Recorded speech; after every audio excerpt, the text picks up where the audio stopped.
Kung pagmamasdan mong mabuti ang noo ng isang pusang tabi, dahan-dahan mong mapapansin ang hugis na tila letrang M sa noo nito, ayon sa isang alamat ng mga Kristiyano.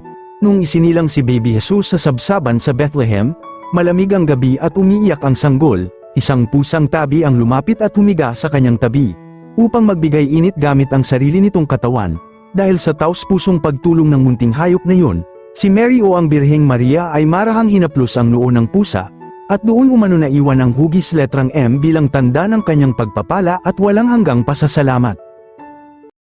Alam nyo ba na ang mga orange tabby cats, o kilala din sa tawag na ginger cats, ay karaniwang nagmumula sa mga lahi ng pusa tulad ng British Shorthair, American Shorthair, at Domestic Shorthair. Ang mga lahing ito ay kilala sa pagkakaroon ng malakas at matapang na personalidad. Sila ay madalas na independent o may sariling mundo, dominante sa kanilang teritoryo, matigas ang ulo, seloso at may pagkapilyo kumpara sa ibang pusa na mas kalmado ang mga ugali. Ikaw, ganito din ba ang ugali ng ginger cat mo?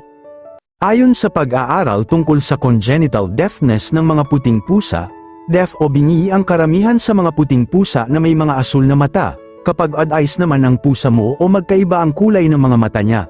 Kung nasaan nakapwesto ang asul na mata, yun din ang parte ng tenga niya ang bingi dahil isang tenga niya lang ang nakakarinig.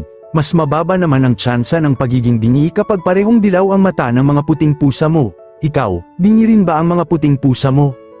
Ayon sa paniniwala ng mga matagal nang nag-aalaga ng pusa, ang mga pusa daw ang sumasalo sa mga bad energy, sumpa, at bad karma na sana ay papunta sa atin. Kung napapansin mo, minsan ang kapalit ng buhay nila ay katumbas din ang pagligtas nila sa buhay natin. Masagip lang tayo sa kapahamakan, kaya kung may pusa kaalagaan mo sila ng mabuti, dahil nagbibigay sila sa atin ng swerte, at iniiwas tayo sa kamalasan at kapahamakan para lamang sa ating sariling kaligtasan, kapalit man ang siyam na buhay na meron sila.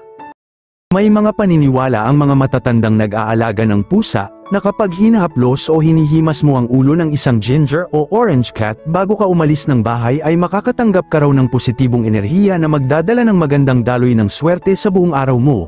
Pinaniniwalaan ng mga ginger cats ay may taglay na kakaibang swerte, at ibinabahagi naman nila ito sa mga taong tunay na nagmamahal at nag-aalaga sa kanila. Kaya kapag umalis ka ng bahay, huwag mong kalimutan na himasin ang ulo ng ginger cat mo para swerte ay mapapasayo.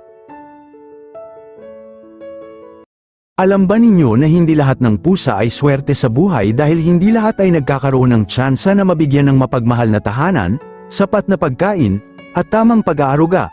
Maraming pusa pa rin ang itinatapon at inililigaw, ipinapanganak sa lansangan, nakakaranas ng gutom, nagkakasakit, natatakot, napapabayaan at naitataboy. Kaya kung may alaga kang pusa na ligtas at masaya, at tunay na minamahal, isa na siyang maswerteng pusa dahil may taong handang magbigay sa kanya ng pagmamahal at pangangalaga ng walang kapalit, habang siya ay nabubuhay sa malupit at magulong mundo ng mga tao. Ikaw, maswerte ba ang pusa mo sa'yo?